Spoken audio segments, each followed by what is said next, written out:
Starting and running a business is hard, but you don't have to do it alone. Whether you're an established business owner or thinking about starting a side hustle to earn extra income, I am here to teach you how to show up as your unfiltered self, level up your business, and thrive as a mompreneur. Let's embrace the chaos and start enjoying the journey together. I'm Amy Traw, and you're listening to the Motivated Mompreneur Podcast. Welcome back into the Motivated Mompreneur Podcast. I am joined today by Dawnette, Palmore, and we are talking how to run your business like a business, because as mompreneurs and solopreneurs, I think that's something that we often forget. So before we dive into this conversation, Dawnette, welcome to the podcast. Amy, thank you so much, and I'm so happy to be here. I'm so excited for this conversation. So before we dive in, can you tell us more about who you are and what you do?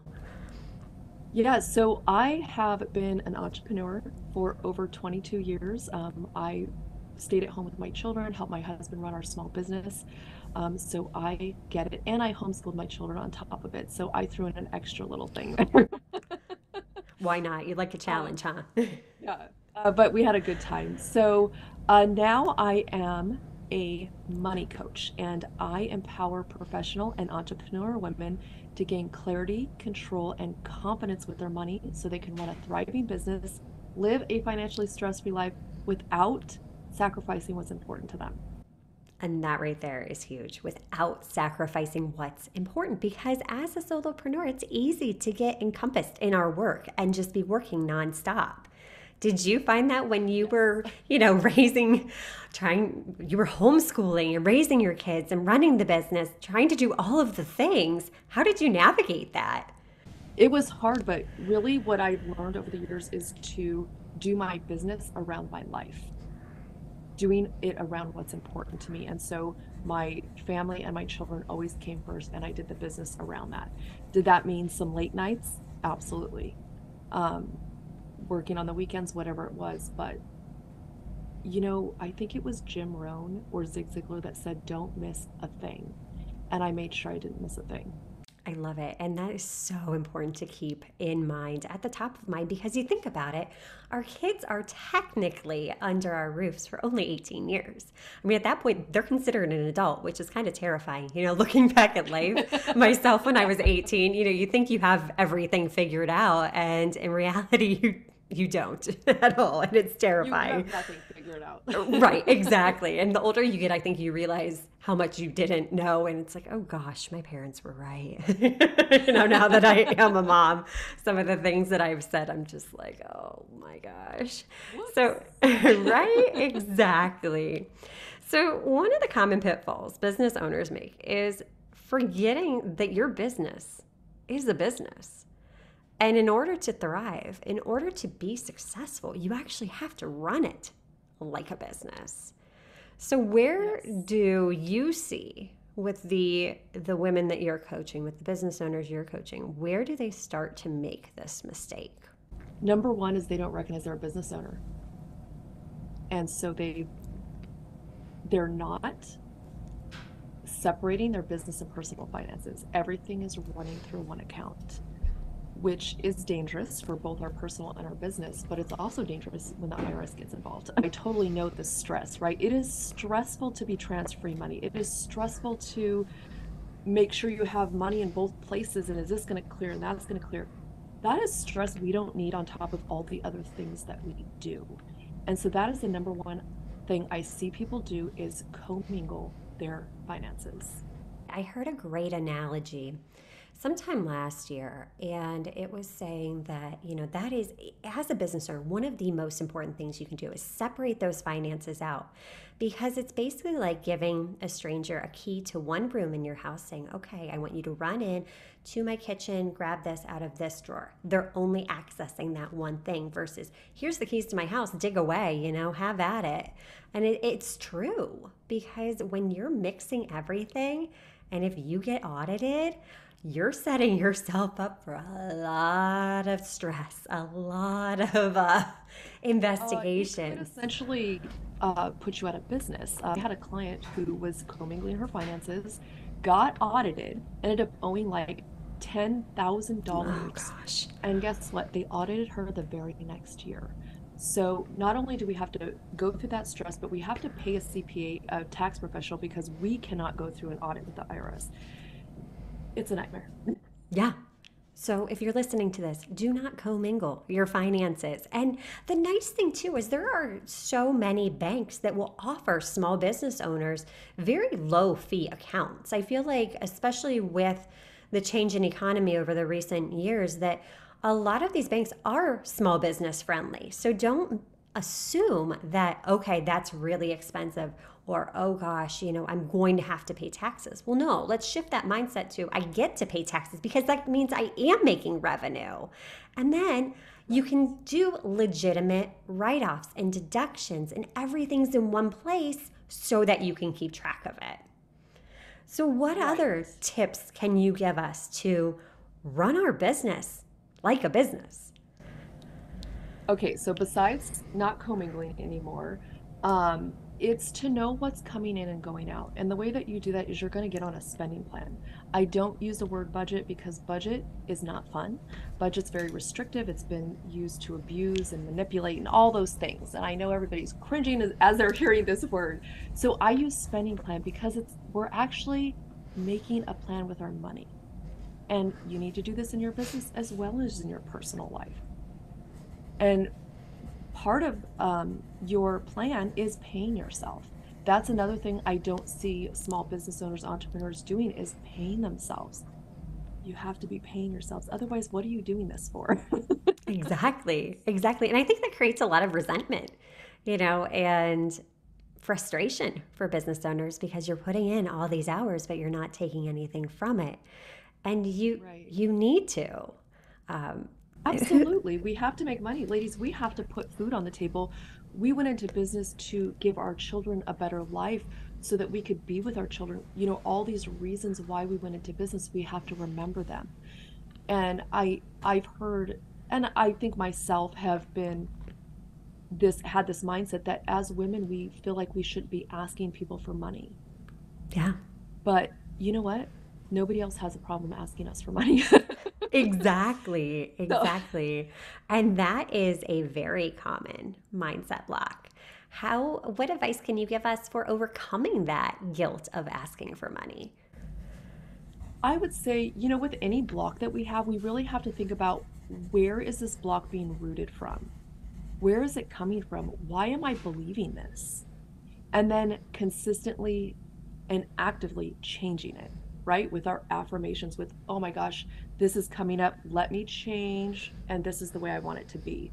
So being aware of our thoughts, I mean, that's so important because, our mind is like a self-sabotaging son of a gun, right? It Always is. trying to sabotage us. So when we become aware of it, then we're able to change those thoughts, those that mindset and make it what we want it to be. And I love that. I love how you're, bringing the mindset piece in too, because it's critical. As a business owner, that can make you or break you so quickly, especially if you are having these narratives that you're not worthy of money, that why should I be asking for money? You're not a charity. It's okay. You have value to provide. It is okay to be compensated for that value. I mean, look at all the people we're compensating for their value day in and day out because they make our lives Right, easier. And for right. most of us, we're providing that transformation to our clients. So it's okay. It's okay to accept that and welcome that. Absolutely. And not only is it okay to accept compensation, but to be well compensated. Yes. Yeah. Do you find a lot of business owners undervalue their services and what they do? Yes, I would say that because they're scared. We get scared to, I would even say in my own journey. I mean, I was hardly charging anything when I first started. And the confidence it took to get to where I'm at today and to say it with confidence and to believe it with confidence. It's a journey. It's not going to happen overnight. We get that, right? Again, it's a mindset and it's really just changing that and realizing the value that we bring to people. And like you said, that transformation. when you can transform someone's life, it's priceless because they get to take that transformation for the rest of their life. It's not just that moment, that service, that product, but it's their whole life that gets to change. Oh my gosh, that's so powerful. And do you find that a lot of times when we do start charging our worth, we're calling in these higher level clients? We're getting those clients that are going to show up, that are going to put in the work, that are going to that are ready to invest in themselves and their growth because they know the value of what they're investing in. Absolutely. 100%. I mean, think about if you paid $20 for something versus $2,000. Difference does that make to you? It's like, oh, it's $20. I could throw it in the trash or whatever. But it's like $2,000. Put that up on the shelf. You don't want no one to get that. Right, exactly. Immediately like a purse from Walmart versus, a Coach bag or a Louis Vuitton, like that comes to mind. Yeah, you're going to have more ownership. You're going to care for it more and about it more. And yeah, I love that. That is such a beautiful analogy. And I What? think going back to that, knowing who we want to serve, like who are we serving? Yeah. I had a client who was attracting these people that were constantly canceling. And she's like, I want to help them. And I go, I get it, but it's not helping you, and you're really not helping them because they're canceling. So who is it that it never cancels? Like who is not canceling? And they're like, oh, it's this person. I go, that's your person. That's who you have to go after. The other people, you know, sell them a lot lower product. And if they cancel, it's not a big deal. But knowing who we serve is going to help us to also be comfortable with what we charge, because we're not going to they're not going to pay a low price. And I think that's where some of the narrative in our mind starts with the pricing drama and the stories that we tell ourselves. Because yeah, if you are investing more money, you're going to take more ownership. And I love how you talk about the confidence piece too. Being able to confidently state what your value is, what your offer is. How do we improve our ability to do that? Practice doing it. Practice it in the mirror and look people in the eye when you give it to them. Something I've changed in my language is, this isn't my price, but this is your investment, Yeah, because it is an investment and it's not just something they're buying, but they're actually exactly. investing in themselves.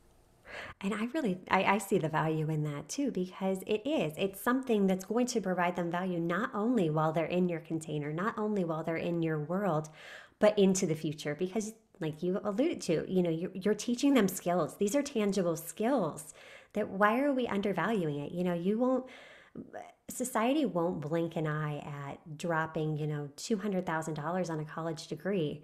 Yet, you look at the price of, just a one-on-one mentorship or a coaching container, and it's like, oh gosh, like wait a minute, no, let's dive in here. You're getting one-on-one attention. You're not in a class with 200 other people that you'll never actually speak with a professor. We need to really share our value and convey this value to our clients. Absolutely. And I think that's a great analogy, is that people are willing to pay this high price for something that most people don't even use ever. Yeah. And they're paying a high interest on it. And it looks like it's going to be, I mean, if you're owing $200,000 and you're not a doctor or an attorney, you're going to be paying that for a very long time. And that's depressing. You invested two, three, $5,000 in yourself. The interest you get back is forever. Right. Exactly. And you look at the ROI on it.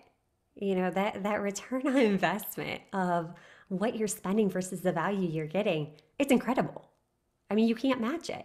So, what are your thoughts on, having a coach, having a mentor, having someone like yourself there to navigate through these challenges, especially as you're trying to grow and scale your business? I mean, 1000% you should have a coach or coaches. I call them getting wise counsel around you. Yeah. We need tax professionals. Sometimes we need attorneys. We need these different people around us, and a coach is just part of that wise counsel. getting, having somebody who's not emotionally attached to your life or your situation that can help you with the insight that you already have, because we already know what to do. It's just a Hmm. matter of pulling it out, right? We already know. And sometimes we get scared, or we're in this box, or we're stuck in the middle of our situation and we don't see the whole picture. So coaches and mentors and things like that help us to see that and help us to see the bigger picture, and takes the emotion out of stuff.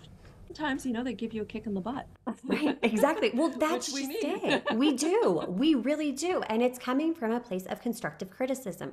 You need Absolutely. that unbiased feedback to grow and to thrive. And I think that's where so many of us hold ourselves playing small and don't challenge ourselves because we're afraid to get that feedback. Nobody really likes hearing, okay, you need to be doing this better, you need to be doing that better.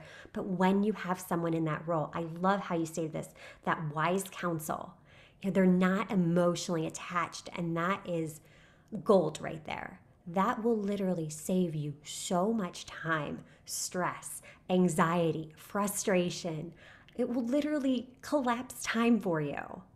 Mistakes. It'll save us some Yes. mistakes. Oh my gosh, absolutely. Because I mean, looking back at my own business journey, it's like, wow, I have learned a lot. Like, can I please tell you what I've learned so that you don't do that same thing? But in business, I want your thoughts on this too. I've really had the mindset shift within the past year that there is no failure in business. Failure is just redirection. Failure is all in your mind. But failure is just objective data saying, okay, well, that didn't work out like I thought. So let's pivot. Let's try something different. And that's where having that wise counsel is key. They can help you Oh, identify yeah. those blind spots that we're not seeing. Exactly. And John Maxwell says we either win or we learn. Yes, yes. And it's a beautiful thing. And when you take the emotion out of it, you will be successful. You will learn. You will grow. Absolutely. Life is just a long lesson. Lesson after lesson after lesson.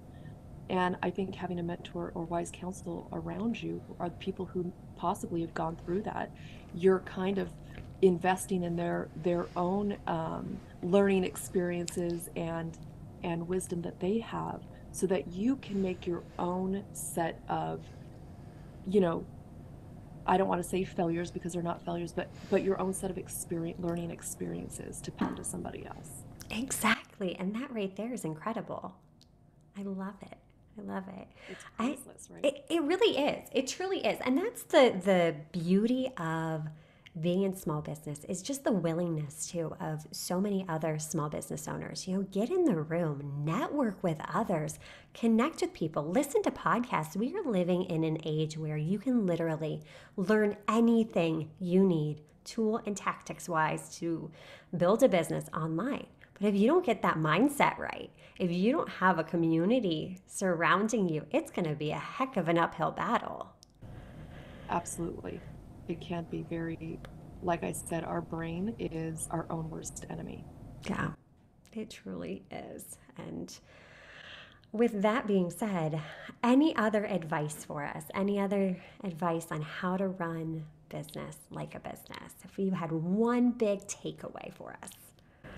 One big takeaway, um, I would say to get on your spending plan, because it's huge. The spending plan, I say the magic is in the plan, because we get a dream there. We get to see what's possible. We get to see how we get to grow. And it could be overwhelming at first, right? Because you're thinking, oh my gosh, I have to look at this. But until we become aware of something, we have zero power. So don't be afraid to look at it. Usually we're afraid of something and then we do it and it's like, oh my gosh, it wasn't that bad. Most of the fear is just made up in our head, and they say, you know, courage isn't because we're not fearful. Courage is that we face the fear and we did it anyways. That's what courage is. That's what being brave is just continuing the journey no matter how scary it is. But if you don't look at where your money's going, you're never going to know, and you're going to stay on this hamster wheel, commingling, juggling, being frustrated, and one day you're just going to say, I can't do this anymore. And you know what? The world needs what you have. And so it's not just a disservice to yourself and your family, but to the world, because we need your gifts and we need your talents. It truly is, because it's you doing things in the unique way that you do. That's where your value is. I love looking at, authors and cars, and, look at how many are doing the same thing.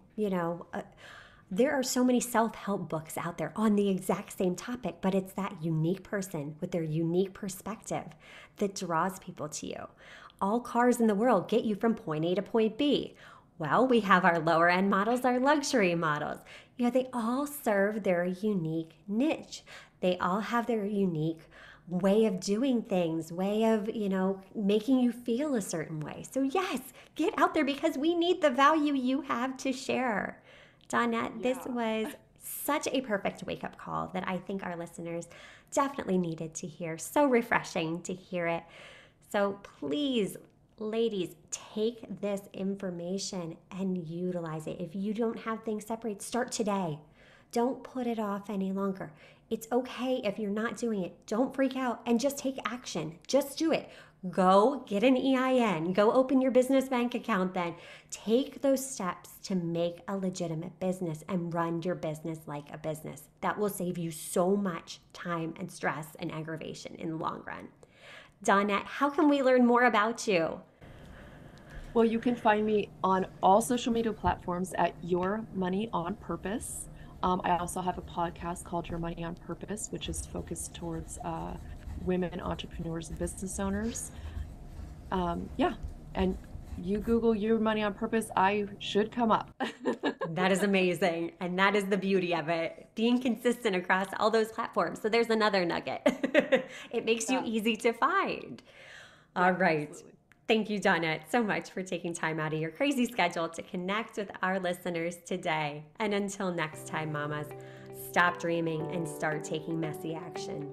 You've got this. Are you loving what you're hearing? Do us a favor and hit that subscribe button so you don't miss an episode.